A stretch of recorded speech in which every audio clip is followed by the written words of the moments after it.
ఇదిగోండి ఫ్రెండ్స్, ఇవే విత్తనాలు. ఇంకా ఇట్లాగైతే మీరు కూడా మా గోంగూర చెట్టుకు కాసిన ఇవే విత్తనాలు గైస్. కాయల్లో నుంచి విత్తనాలు వచ్చాయి. మీరు కూడా ఫస్ట్ టైం మా వీడియోని చూస్తే కనుక లైక్ చేసి సబ్స్క్రైబ్ చేయండి. ఈ విత్తనాలు అనేవి మనం నాటుదాం ఇప్పుడు.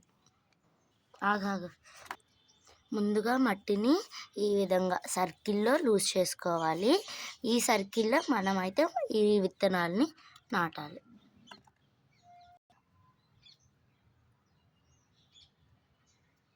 చూసారు కదా గైస్, కనిపిస్తున్నాయి. ఇట్లా అయితే చేసాం.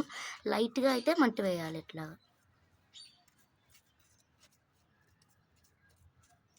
ఇంకా ఇదైతే మట్టి అనేది చాలా తడిగా ఉంది అన్నమాట. అందుకనే ఇంకా వాటర్ అనేది స్ప్రింకిల్ చేయట్లేదు. మర్చిపోకుండా మా వీడియోని సబ్స్క్రైబ్ చేసి లైక్ చేయండి గాయ్స్. Thank you, bye.